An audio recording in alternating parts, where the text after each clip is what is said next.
so many of us have labeled emotions good and bad.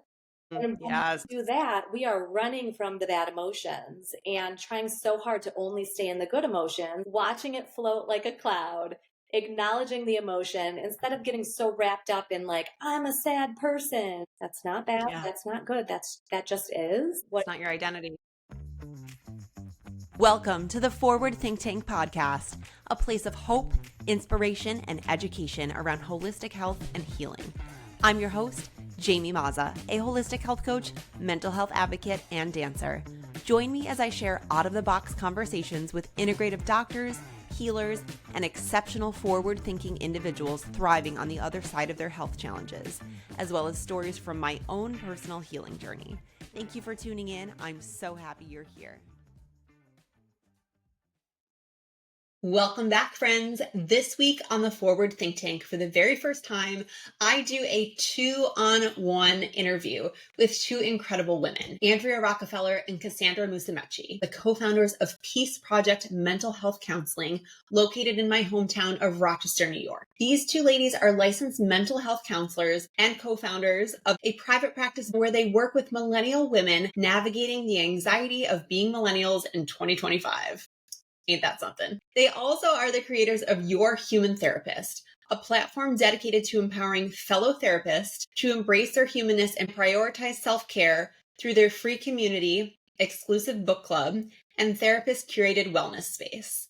Through their work, they emphasize the importance of holding space for ourselves so we can better hold space for others. This conversation was something I was really looking forward to because I'm such an advocate of my own mental health, and I encourage people, no matter what is going on in your life, I always say that everyone can benefit from therapy. I fully realized that I brought on two licensed mental health professionals and asked them questions around mental health, therapy, well-being, practices that the average person can incorporate into their day-to-day. I also realized that there is no one-size-fits-all approach to anything. I have to just have that disclaimer that this is not necessarily medical advice. This is a conversation with two licensed therapists based on their experience and things they see in their practice. We were speaking more generally, but I think it's something that so many people can learn and benefit from, because I think between the way the world exists these days, the influence of social media being tied to technology,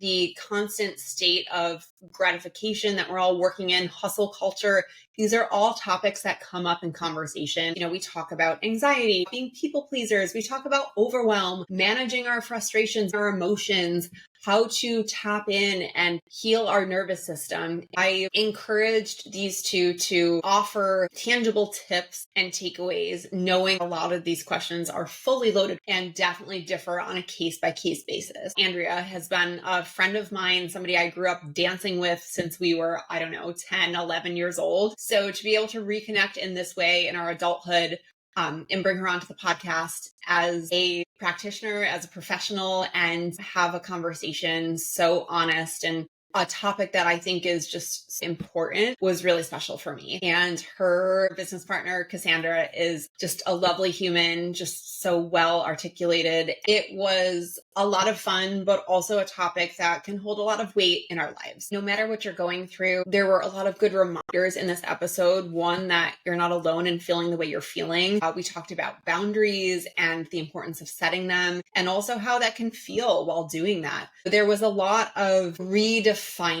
some of these labels that we slap on ourselves or that we slap on generally, and humanizing them and reminding ourselves the power that we have to take a pause, to take a break, to step outside. We talk a lot about small habits and efforts that you can make to help bring more balance and harmony into your own life. And when we help our own mental health, we truly know that that has a ripple effect on every single person around us, on our relationships, on, decisions that we make, on our life as a whole, on our happiness. We talk about how healing is not linear, but also emotions are not stagnant and stationary. And we don't necessarily need to define ourselves by an emotion that we're feeling, because they should be ever flowing and ever changing, because we are human beings. As always, if you enjoy this episode, take 2 seconds out of your day to share this with somebody you know. But more importantly, as Jessie Straham so eloquently put it,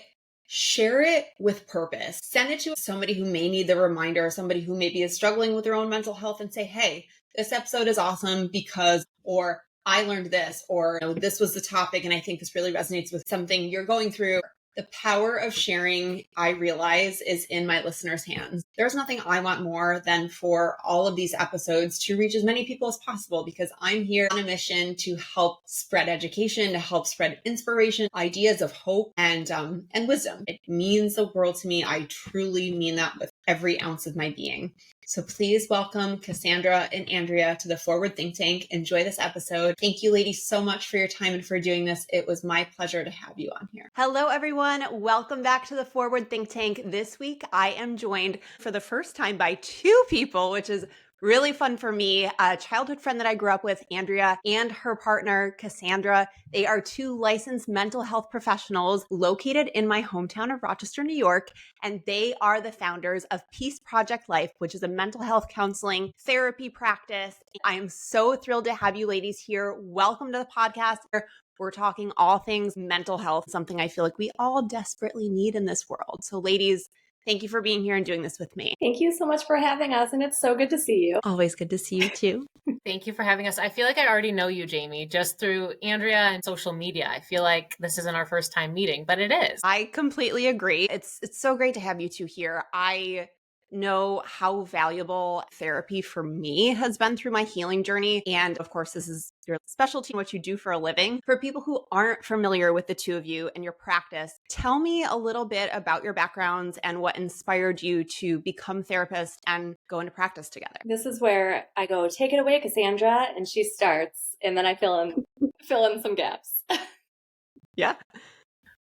Yeah, so it's funny because I feel like we have somewhat similar journeys to how we got to where we are today. For me personally, I knew I wanted to help people back when I was an undergrad. I didn't know really what that would look like for me, whether that was nursing or something like that. Took some psychology classes, fell in love with those, and it kind of continued onward from there. Andrea and I met at an agency job. So we met prior to starting Peace Project, and we were working in a bit of a different setting as behavior support specialists with individuals with intellectual disabilities, special needs. And from there, we ended up starting Peace Project in the heart of the pandemic. Wow. Good for you. At a time where I'm sure the mental health crisis, I know for many of people that I knew, was at an all-time high. So what a need to fill in that space. Andrea?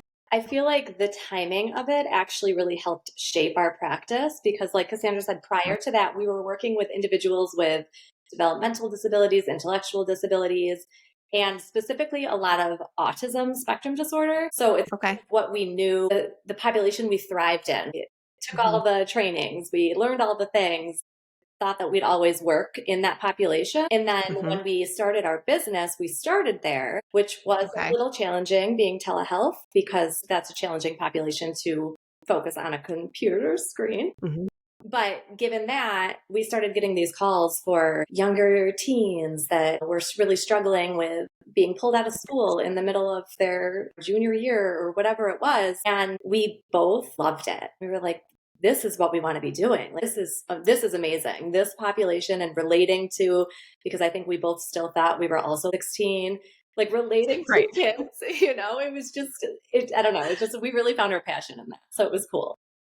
I love that. It's crazy how things unfold and you might think you're going one direction and you clearly have a lot of different experience with different populations. And then something like the pandemic forced you to shift gears. Obviously, all of us had to get a little bit creative with how we were operating. And I can only imagine seeing people through telehealth has a lot of challenges on both sides, on the patient side and, the practitioner side. But it's funny then what falls into your lap. And then it's like, wow, this is an opportunity. We're enjoying this. So I think that's excellent. And this is kind of a loaded question, but I wonder if you agree with this. I think our generation has become more comfortable talking about our emotions, more comfortable talking about mental health struggles. I think maybe that is because so many things are shared candidly on social media. I know my parents' generation, it was kind of a little bit of a taboo topic. So I love that we're having this conversation on the platform because it's something that so many people can relate to. And I think a lot of people are struggling with their mental health in different ways. But what do you think is most misunderstood about the world of mental health and also about seeking therapy? Seeking therapy doesn't necessarily mean that something's wrong. Hmm. Struggling with mental health doesn't single you out. You're not the only one struggling with mental health. I know Hmm. a lot of people feel like, seeking therapy is something that you do reactively when you're at your lowest point. When really, we go to the doctor to get our physical health checked proactively. I think part of the stigma is entertaining the idea that proactively seeking therapy or proactive mental health services is proactively taking care of your mental health, as opposed to it just means everything's wrong. Yeah, I love that. 'Cause you're right. I mean, we have so many different doctors and specialists for all the things, and we don't often bat an eye at going to the dentist and getting our teeth cleaned every 6 months. Things that are part of our routine. There's so many things that I've learned from therapy. I would love to hear more about, how, and we'll get into that, like how you work with your client population and some tools and things that you could recommend. But even just learning how to communicate with yourself, with my spouse, I'm such an advocate for taking care of your mental health and working with a licensed professional because it has been a godsend for me. Cassandra, I don't know if you want to add anything to that. No, I think Andrea summed it up pretty well. Just going off of that stigma point, I think we've worked really hard to end that stigma and start talking about mental health more openly. Still find that people come into sessions, and we started not working with minors so much and starting to work with older individuals. They come into sessions and they say things like, I told a parent or a loved one or a friend that I was going to therapy. And they're like, therapy? What? Why? Yeah, And I think that just speaks to that stigma, right? Of definitely. just that generational thing, that it wasn't something that was done often in the past and or Mhm. talked about if you did go to therapy. So yeah, Right. I'm loving that it's coming up in conversations. Even for you to be talking about it in this podcast is so important and instrumental to the movement and ending that stigma. Yes.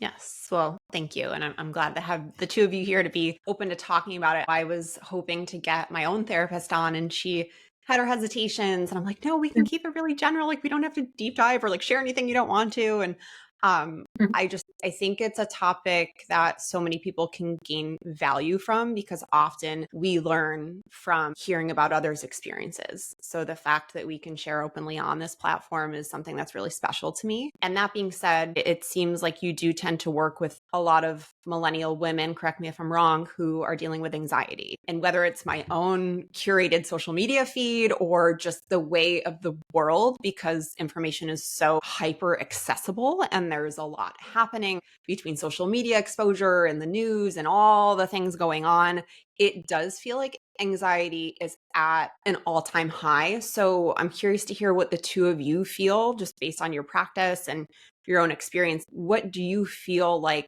the big contributors are of that? And to add to that, do you think the world of social media is more helpful, or I don't want to use the word harmful, but maybe like more of a contributing factor in the world of anxiety? So often with clients, we talk about this concept of coexisting feelings and emotions, right? This and concept. We can feel deep grief and we can feel joy at the same time. And it might feel a little bit funky to feel that, but they can coexist with each other. And I feel like that's my answer to the question about social media is it's a big and, Yes. because we're definitely seeing negative side effects to social media right now, whether that's just the news being all over your feed every time you go on, or negativity, or just everyone feeling so divided right now, right? But we also see the benefit to social media. We see Yes. therapists out there giving different tips and tools. We see platforms like yours out there supporting wellness. And there's also so much good and so much value in it. And I think it's important to be mindful of what you're consuming, tailoring your feed to Absolutely. your specific needs. And if you do that, I think it can work for you in a positive way. Definitely. Great point. I mean, it's always important to look at both sides of the coin, and I think that's a great point because we often forget that we're curating our own feed based on what we choose to follow, at least from a social media perspective, what we choose to consume, being able to hit that mute button or hit that unfollow button. I don't know if you encourage people to do that when they're bringing up the constant state of overwhelm from being attached to their devices, but it's something that I forget. It's like, oh, I curated this, so let me uncurate it. Yeah, big fan of the mute button. I think for people coming in with anxiety, there's that additional anxiety and stressor of unfollowing. It feels like this big thing, an event, if you do that, that'll cause turmoil. So the mute button is a little bit beneficial. It's that kind of bridge of I'm going to honor myself, but also not stress myself out to the point of hitting that unfollow button. And the screen time, that's a big one I talk about with clients, is we also are in control of that. Even though it's not glorified, the iPhone supports us in that too. We can set up, our screen time for the day, and that's something that is within our control. Yes. It's amazing how many people don't realize that that's a feature. But yes, that is there for us to help set our parameters and like put the bumpers on for sure. Love that point. What are some practical tools? And I know this is a very generic question when you're speaking to an audience of people, but what are some practical tools you recommend for managing overwhelm or anxiety or just handling your emotions on a daily basis? It is a large question. It definitely, obviously, case by case, you gotta, Of we course. gotta throw that out there. Of But course. in general, I think acknowledging your emotions would be the first step, which is another question in itself, it's a whole other conversation. But a lot of times overwhelm is because we have no idea what we're feeling. It's Yeah. 2025 and we're all just going. There's the hustle Yep. culture, there's all of this stuff, and we don't take time to pause. And we actually just did an interview with somebody who was talking about somatic therapy and the importance of the pause, which we don't take as humans. So that would be my first advice to anybody is take the pause. You don't have Yeah. to respond right away. Listen to listen, not to come up with your own answer. Mm-hmm. And just self-care is so basic and we talk about it all the time. It's so important. So it's almost like it loses some of that importance because people are like, "Oh yeah, self-care, deep breaths, all of these things." But those are the things that help.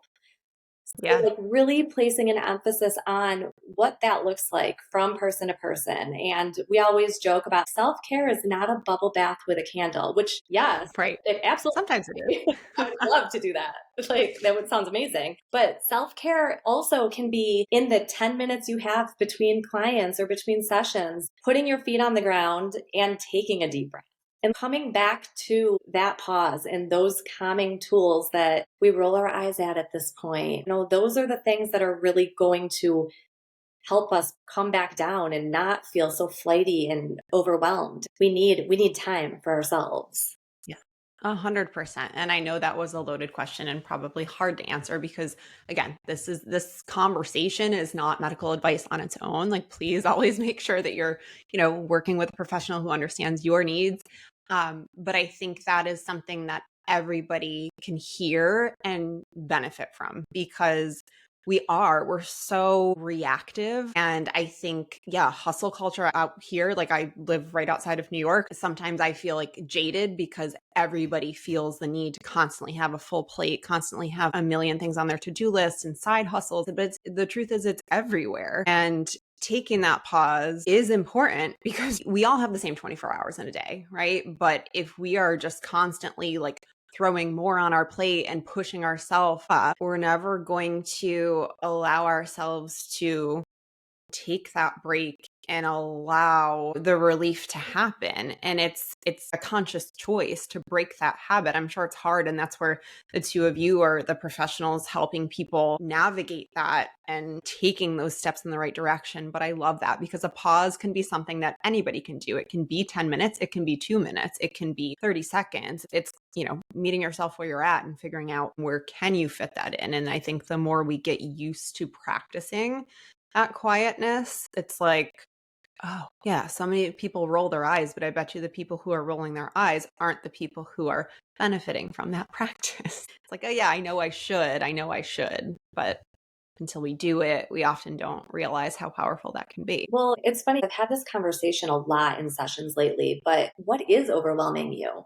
We don't even know most of the time. And that's why initially I started with identifying that emotion. So, sure, we can acknowledge we're overwhelmed. And then when we take that a step further, what are you overwhelmed by? Is it because you are a checklist person and you have a to do list that extends until December? And you're already thinking about how you have to start buying Christmas gifts and you can't check that off. So sometimes we have to put things in categories, put them in their own boxes, and separate it from the present overwhelm that, okay, this is today, what needs to be done by the end of these 24 hours, you know? Yeah, great point. Totally. Yes. I mean, I am the checklist person. I am often like thinking way too far ahead. I guess this kind of piggybacks on what we're already talking about, but how can people create a healthier relationship with their emotions versus suppressing them or avoiding them? Again, these are loaded questions, so I appreciate your responses and I know you're being thoughtful with it. That pause and that acknowledgement is really the starting point to that, right? To being able to express our emotions, checking in with ourselves, because we don't often do that. And that's something that's important for people to understand. We say the self-care stuff and the tips and take a pause, and those are all so meaningful and important. And they might not feel good at first. They might feel really shitty when you first do it. Yeah. Because if you're someone who is always go, go, go, and you take that first initial pause, you might show up to therapy next session and be like, I took that pause and I feel like crap now, right? Because so many things might come up for you in that pause that you weren't really allowing in when you stayed busy. That is very true. Building new habits when you're alone with your thoughts, that's often when things can feel even more overwhelming if we're not used to it. So what would you recommend to somebody who is like, okay, I took the pause, I then just filled that pause with even more thoughts or overwhelmed myself? What is a logical next step of encouragement to keep that going? I think doing it in increments that feel okay enough for you. Sure, it doesn't feel great. You might not feel good, but what feels okay enough in this moment for you to tolerate? Maybe that looks like a 1 minute pause. Maybe the week following it looks like 3 minutes, right? Gradually building that with supports around you. Have your support system. Identify, who that looks like. Maybe it looks like a therapist. Maybe it looks like a friend, a family member, the gym. It could look so different for each person. And check in with yourself. Acknowledge, okay, this is what is coming up for me in these moments, and it doesn't feel good. And that's okay. It doesn't mean it's going to feel like that forever. But to your point, Jamie, we do have to build these habits in order for it to really start to take effect and for us to see the benefit of it. Mm-hmm. Yeah. And those two words that you just said, and again, you were probably just answering, not even realizing, but I think it's something that we all need to hear is that's okay.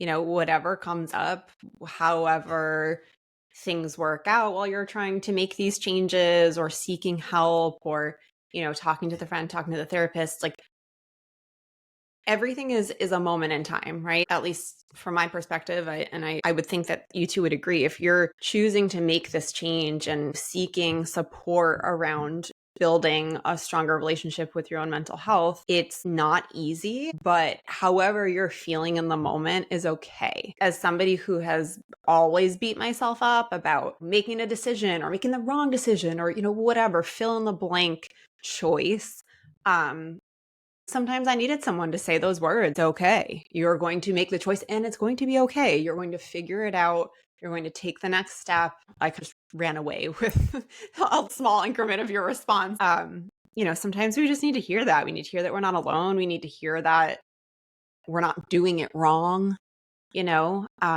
So thank you for putting that so eloquently, because it's not easy when you're in a time of transitioning and changing some of the things that may be so automatic for you. I feel like you both just connected this question with the previous question, and I'm going to go off right now and probably then not make any sense. So let's just keep it. Go off. This happens. But it's okay. And you saying making the wrong decision. I also think that so many of us have labeled emotions good and bad. And when Yes. we do that, we are running from the bad emotions and trying so hard to only stay in the good emotions, which that Mm, stresses me out. And I'm anxious right now thinking about only staying in the good emotions. So yeah. trying to acknowledge, like, this is what I'm feeling. That doesn't make it bad or me bad. Sure, it doesn't feel good to feel sad and to cry all the time, but acknowledging that sadness, it's communicating something, like what is going on that is making you feel that way. This is very like I'm laying on a yoga mat type thing, but watching it float like a cloud, acknowledging the emotion instead of getting so wrapped up in, I'm a sad person, and just, okay, there's sadness. That's not bad. Yeah. That's not good. That just is. And Yeah. what It's not your identity. yeah, yeah, Mhm. yeah.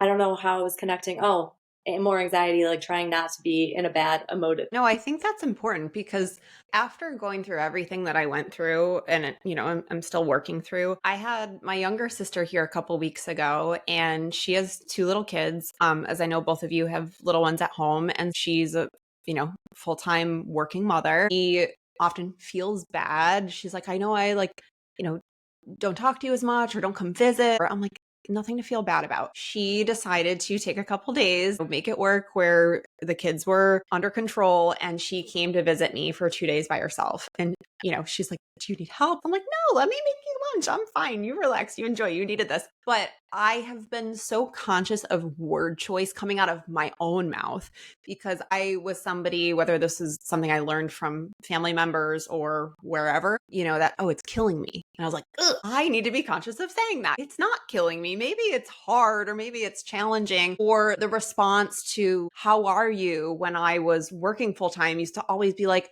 I'm so busy. We don't realize how powerful words can be and how we embody them. And I caught my sister saying, oh, yeah, it's killing me. I'm like, no, it's not. No, it's not. And she's like, oh, you're right.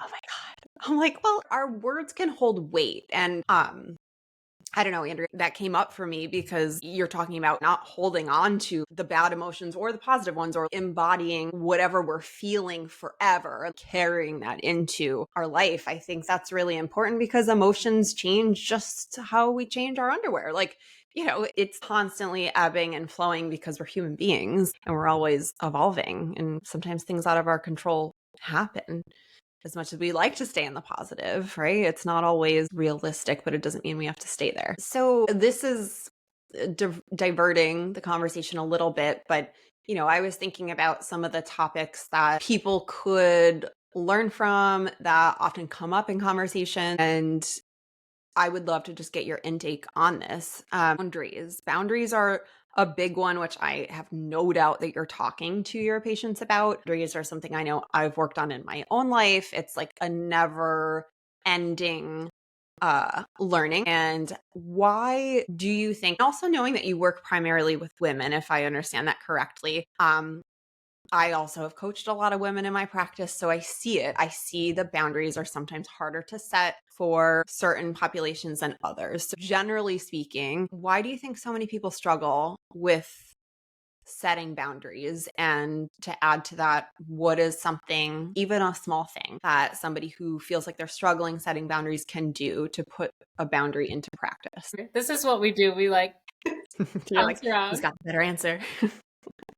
No, I definitely think boundaries are a big, big topic. And I mean, we speak about therapists being human too. And this Yes. is something that therapists struggle with too, is boundaries. We've had so many conversations about boundaries, even with the work that we do, right? With clients that we serve, it felt weird implementing certain boundaries when we're working with individuals who are struggling with their mental health. And so I'll start by saying that this affects therapists too, right? And it's something that I've personally had to work on as well. Maybe it's something from society and women in general have learned. I think it ties in with the people pleasing, the anxiety. I think all of that stuff just so often goes together. We Mhm. want to be able to do it all, right? We want to be there for other people. We don't want to disappoint others. We want to show up. I think all of those things just contribute to it being really difficult to set those boundaries. I think there's a lot of fear that comes up when people want to set a boundary. What if they get Mhm. upset? What if this ruins the relationship? And something that can be really helpful for people who are just exploring that, right, is reminding them that so often the boundaries that we're setting with other people only helps that relationship. It's this bridge in the relationship versus what could potentially happen down the road if you weren't to set them. Boundaries are forms and acts of love, even though they don't feel that way when we're setting them. Yeah, that's beautiful because you referred to it as a bridge, right? I feel like so often I have thought about boundaries as like hard walls that don't come down, and it's like barricading myself from whatever the problem is. But I think that's a really beautiful way to put it and think about it, because it's not black and white, and boundaries are there to help the relationship, as you said. That's really a great way to look at it. So thank you. I feel like boundaries are one of my favorite topics to work on in therapy because people that struggle setting boundaries are usually people pleasers, and they Mhm. literally just need the validation that the boundary they're setting is okay. I can't say I've ever had a client where I'm like, well, I wonder what it would look like if this boundary was set, and them being like, whoa, I've never thought of that boundary. You know what I mean? Like they know what they need to do. They just Yeah. need the validation from somebody else that it's okay that they do that. Hmm. So Yeah. that first step, it's understanding why you're doing it, practicing communicating it, but really just the validation that you're not a bad person because you want to establish this boundary. Yeah. Do you find that, since we're on the topic, it's all kind of flowing together, people pleasing, having anxiety, having trouble setting the boundary? Do you find that people who are struggling with those themes are often people who have a hard time trusting themselves and are seeking that, or they may not know they're seeking that external validation from somebody, or just that encouragement? Do you find that often those people have a hard time self-validating? Yeah, I would say that they I've never thought out. yeah, no. They don't necessarily come to therapy seeking self trust, but that's one of the first things you Sure. start working on in terms of setting a boundary is you know why you need this boundary set. Mm. And ultimately, how somebody else reacts to that isn't on you. Mhm. Right. So let's work on that self confidence, that self trust to push you forward to be able to set and uphold this boundary. Yeah. Yeah. Oh, I love talking to the experts. Oh, listen, I mean, I'm learning. I'm also like, oh, I want to just let them talk, and I need to shut up and stop like adding in my 2 cents all the time. But no, this is great. No, So always thank adding you. your 2 cents, always. Thank you. Um, Again, it's just a different dynamic with like a two-on-one. So speaking of people who are going through things like me, for somebody living with a chronic illness, how do the two of you feel? And I don't know if this is a population you've seen. How do you feel therapy can be a supportive piece of their healing journey? The fact that you are seen and heard is such a big piece to that. The clients I have worked with that are living with chronic illness feel like they are so alone in that. They feel like this is a strong word, but almost failures of like, I can't keep up with the rest of society because I physically can't, or, whatever. Just being validated that there are other people out there dealing with the same thing, I think is so helpful. We both also lean heavily on the mind body connection, the holistic approach to how your body is feeling and how your mind is feeling is very much intertwined. Don't think that you can be physically, I don't know how to say this gracefully. Don't. If you are living with a physical ailment that feels like it is disrupting your day to day life, you are going to be struggling mentally as well. So, really Yeah. trying to connect those two and understanding that it's okay to have a bad day because you're in pain. And it's okay to feel happy and not recognize that pain. Just the fact that it is also interconnected is important to understand because part of that feeling like a failure comes from the mentality of how heavy your emotions can get because of whatever you're physically experiencing and not Mhm. understanding that, to quote Cassandra, it's okay. And it's Yeah. not, and you don't have to live this way. So there's so much. Yeah. I mean, as somebody who considers myself a lifelong learner and looking at two people who decided to pursue the path of becoming therapists, and it was something I always thought I wanted to do myself, found myself in, more of like a coaching role. Even though I was advocating for mental health early on in my practice and working with people, I was separating my own mental health journey, which I struggled with in my 20s a lot, and separating that from like things that were going on in my body. And so I'm somebody who tries to connect the dots. And now my mind has been open so much to and just exposed to different things like acupuncture and qigong and Chinese medicine, and working with more integrative doctors and working with my therapist who, for the first time, I had somebody who was like, trust that intuition. What is your body telling you? Teaching me how to lean into that instead of quiet it. And maybe it was the people pleasing part of me that always suppressed that. But then you learn about how suppressing those emotions can manifest as physical challenges with your health. And not for everybody, not saying everybody who's walking around suppressing their emotions is going to, be dealt a chronic illness card, but it is a healthy release, and it's a healthy tool, I feel, in my own journey. And I advocate for anybody who I ever meet. That's why I started this platform. People need to hear these conversations. That's why I bring on experts like you. And then I also bring on people who are going through their own journeys, because it is so easy to feel isolated and alone. Whatever you're going through, chronic illness, struggles with mental health, being a first-time mom, like being overwhelmed, going through grad school, like fill in the blank. It's just, we work ourselves up so much, and then we forget that everybody else is humans too. Jamie, you set So this platform to take what the experts are saying and say it so much more eloquently than the expert does. Because you just hopefully. did a beautiful job of explaining what I was trying to say. No, I think we're feeding off of each other, right? And I'm somebody, I wrote that question and I was like, well, I can express this from my own chair, but it's interesting to hear it from people who are seeing patients on a continuous basis. I just know what I'm experiencing in my own body. I always encourage people who I connect with that are finding themselves in a situation similar to mine. You have to take care of your mental health too. It's, for me, almost like the bigger piece of the puzzle, because when you can get in a good groove, and it's not to say that like your mental health is going to be perfect. There's days where this fucking sucks. Excuse me. It's how you rebound from those highs and those lows that keep you afloat, I guess. Yeah, you both just spoke to feeling seen and heard too. Both of you essentially said that. And it makes me wonder, with chronic illness, I'm sure there's a lot of people living with chronic illness who have walked around and who have sought out the help of professionals who, did not see them, did not hear them. And when you enter this therapeutic space, sure, we're the experts in therapy and we have the skills and the knowledge and the background in the therapy world, but you're the expert in you, right? And Mhm. sometimes people just need to hear, yeah, I believe you.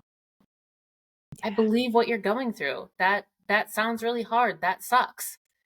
Yep. Rather than being, like you said, kind of being quieted, because all Mhm. people really want is that to be seen and heard. Now I'm quoting Andrea. That's what we want as humans, especially if we're going through a difficult time. Yeah. Especially if, but also like generally speaking, it's what we all need. So thank you. I actually love how this conversation is bouncing off of each other and really organically flowing. So thank you. What are your favorite ways to encourage your patients to regulate their nervous system? Yeah, take it away, Yogi. I think you have to really know your patient, your client, because like we've talked about the buy-in for a lot of things before, in terms of if I'm sitting across from somebody who has no concept of body awareness and somatic anything, and I'm like, you know what you could use a 30-minute yoga class. They'd be like, okay, bye, signing off. Yeah, Yeah. not helpful. Yeah, so really knowing and feeling out with the person across from you what it is that would benefit them personally, a walk outside, getting in nature, anything involving being outside. Mm. Brain dumping in a journal. The word journal, I Mhm. think, gets real scary for people too, because they're like, I don't know what to write in a journal. Someone's going to find it and all this. There's so much fear around it, but literally taking a pen and just dumping, even if it's like, I'm in a fight with someone, I'm going to say everything that I wish I could say to that person to my paper right now. Letting it out, like getting the things out, helps to bring it down. Breathing techniques, again, sounds so woo woo, and everybody's like, oh, the deep breath. But inhaling and exhaling longer than your inhale quiets the nervous system.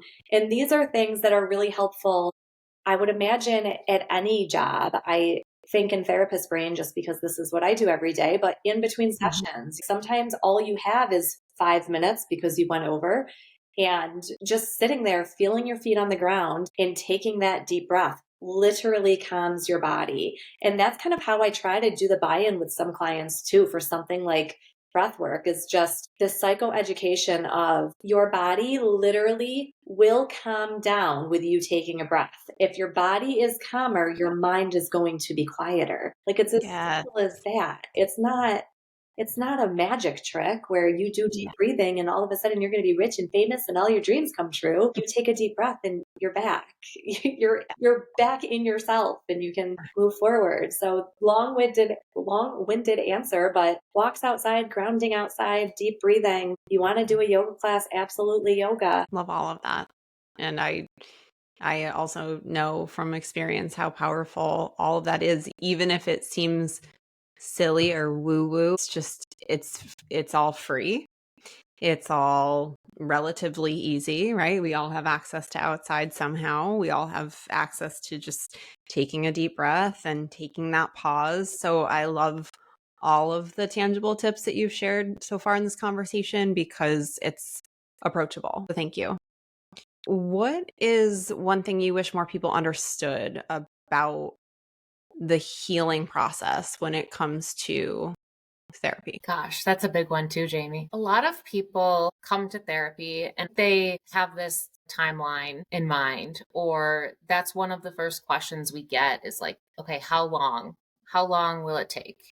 How many sessions will I need? And of course, like so many of our answers throughout this time we've spent together today, it depends, right? It's a case by case answer, but it also isn't always linear. We hear that all the time. Healing's not linear. And it's so true, right? So if you're on a mental health journey, if you're on a wellness journey, you may be feeling really good, doing really well, using all of your tools. And then there might be days that, to your point earlier, Jamie, that just suck, right? Where you're not able to utilize those tools and you're not feeling good. And it doesn't mean everything you've worked for is gone. It doesn't mean you're back at where you started before you started the process. It can just go up and down. And again, that's okay. It's actually, I hate using the word normal, but it's normal. We're not supposed to be operating, at this capacity where we're always able to use every single coping skill and we're always happy. Like Andrea said before, the sadness, the hard days, those things matter. They're important. They're information for us. And we might not be able to feel the good stuff without that. So acknowledging the fact that there might not be a specific timeline.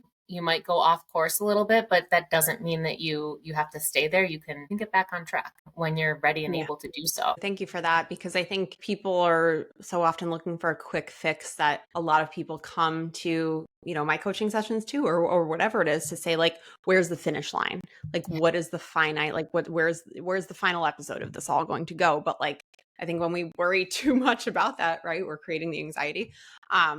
So knowing that it's not all a one size fits all, it's not always linear. Like, there's so much truth in that. And, don't get caught up in the end game as much as like enjoying and appreciating the moment. Very well put. And I know we're on a time crunch, so I actually want this question to get bounced to both of you. You're on the Forward Think Tank, so this is the final question, although I'm like, I want to have 5 more of these conversations. So thank you both so much. What keeps you moving forward in life? And that can be professionally, personally, both, whatever comes to mind for you. What keeps you moving forward? I knew you were going to ask this question, and I don't have some fantastic, well thought out answer. Cliche, my family, and the fact that I want big things and everything, just excitement for the next thing, and knowing that I have these tiny humans that are watching me do what I do and wanting them to also know that they can do what they do. And I think I'm about to like spin out again, but I feel like a lot of times when you're sitting in therapy and listening to people talk about how terrible their parents are, you're like, oh my gosh, you just take it to heart. And then you're at your own house and you have that frustrated moment where you yell at your kid and then you're like, they're going to be talking about me in therapy. This is not even answering your question anymore, but my family, and always seeing the next exciting thing ahead for that reason. And honestly, if we want to throw this out there too, like just the state of the world, just more kindness. We just need more kindness in the world. And the more we spread that, the more I'm convinced it's going to catch on and people are going to learn. And one day we will not all be divided. I don't want my family to be growing up the way that this is projected to go right now. I agree. Casandra, I'm going to bounce that question to you. What keeps you moving forward in life? Yes, and I'm going to give you the same answer. My family, 100%. And in addition to that is just hope. I think that that's something that a lot of clients have come in struggling with. We hold on to hope for other people when they can't. And I think, throughout different points in our lives, people have held on to hope for us when we haven't been able to. So yeah, I would say my family and hope a better, kinder tomorrow. Yeah. Yep. Well, amen to all that, because I think we need more kindness. I think we need to have hope. If we don't have hope, we don't have anything. And I have no doubt that your children are watching the two of you lead with purpose, lead with intention, create this space where people can be themselves and feel their feelings and sort through that and navigate life. And I have the utmost respect for the two of you being mental health therapists and helping people find their way out of, the problems that we have, because it's not an easy career. And it's something that everyone can benefit from. I really appreciate this conversation. I'm like, oh my God, I really want like 3 more hours with the two of you. Thank you so much for your time. Thank you for everything you've shared. And I will absolutely include how to get in touch with you, your practice. I will include links for your Instagram accounts, all those things. Thank you again, ladies. If you have any final remarks you want to share, please feel free. I just want to say thank you. Thank you. My pleasure. Thank you so much.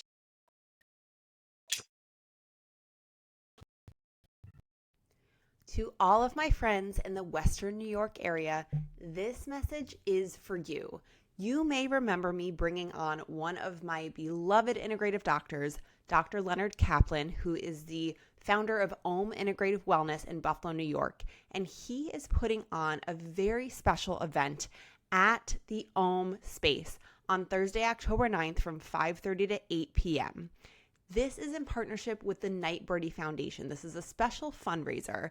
The Night Birdie Foundation is a nonprofit dedicated to helping young women with breast cancer have access to integrative, whole-person cancer care to provide services for these women who otherwise cannot afford them.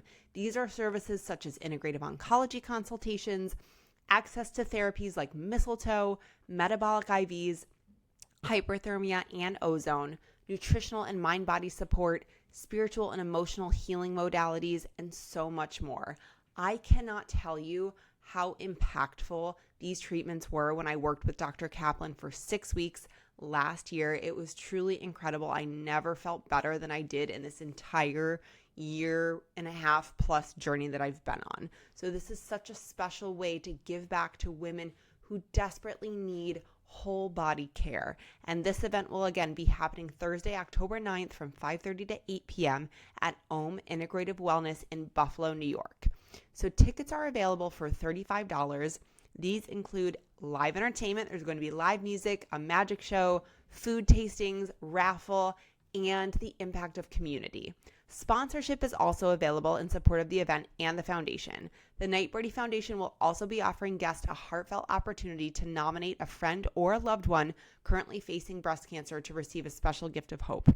If you can't make the event in person, but you're drawn to support this cause, you can also make a charitable donation and learn more at www.owmintegrativewellness.com/nightbirdie. That's www.owmintegrativewellness.com/NIGHT BIRDIE. Thank you so much, friends. If this is something that can impact or make a difference in somebody's life, I think it's well worth it. Share this message, share this link. I will include all of it in the episode show notes below. Thank you for tuning in, and hopefully you can help support this cause. Thank you so much. We appreciate it, and I know Dr. Kaplan and his team at OHM appreciate it as well. Did you enjoy this episode? If so, I would appreciate you taking a moment to please leave a 5-star review. Every review helps visibility with this episode to reach more people, and I am on a mission to help people learn alternate resources to support themselves in their healing journey on their road to health. So please take a moment to leave a review, leave a comment. I read every single one and I respond back. And of course, the most helpful thing you can do is to share this episode. If you found it helpful, if you found it entertaining, please share it on social media, send it to a friend, a loved one, someone you think could find this helpful. It means the absolute world to me. Thank you so much for being here. Thank you for listening, and I will see you soon.